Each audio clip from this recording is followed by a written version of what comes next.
It's been 4 years since our last bushcraft trip. Yeah, it's been a long time, but we're really, really excited to be back out in the bush and starting up a new project. To give a little preface, this project is a brand new one. We're starting on a friend of ours' property, Eric, who's graciously allowed us to use his land to build a bushcraft base camp. Quite an exciting project for us.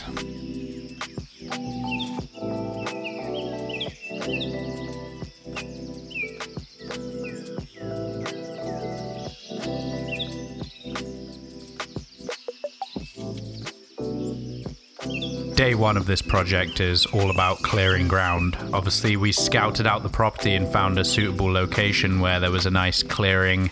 We didn't have to fell any large trees, but there was a lot of shrubs, wasn't there, that we had to clear out.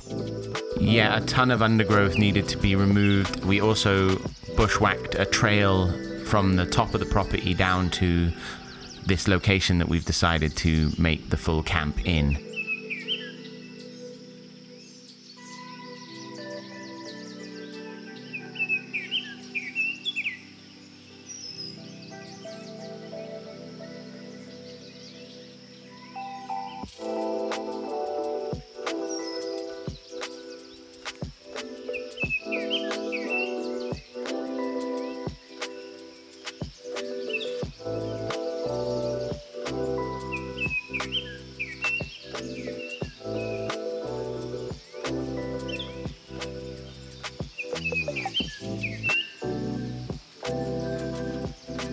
It can be quite daunting when you are starting a new project like this and it's just an absolute overgrown wilderness, but at the same time it's quite magical in the sense that there are kind of endless possibilities of what you can do with a little bit of vision and a lot of hard work.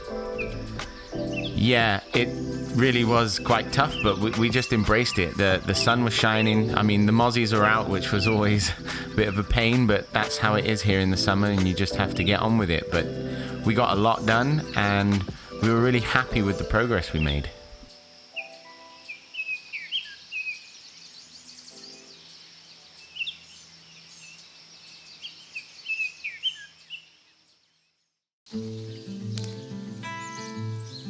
In this Bushcraft Basecamp, the plan is to build a dugout shelter.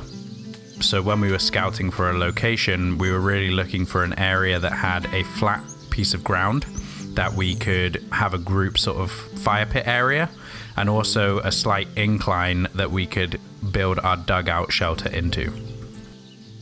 The reason we want to build a dugout shelter is primarily because the winters here can drop into the -30s, even the -40 degrees Celsius. And so to have one big back wall that's fully insulated with ground and earth will really provide us a lot better insulation. And the idea is also to add a wood-burning fireplace to the back of the structure.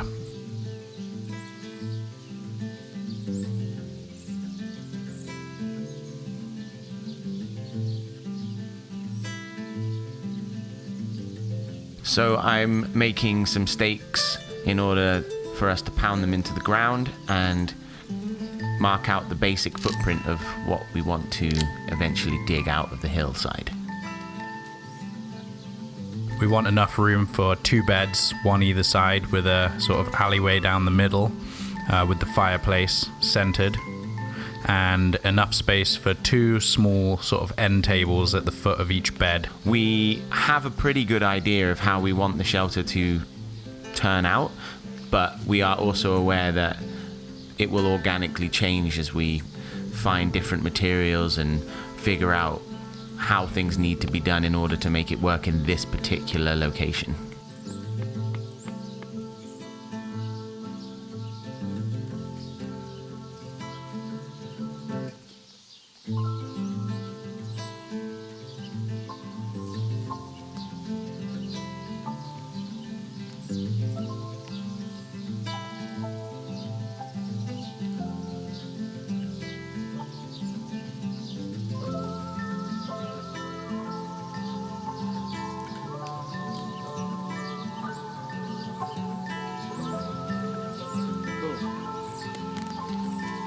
All right, until tomorrow.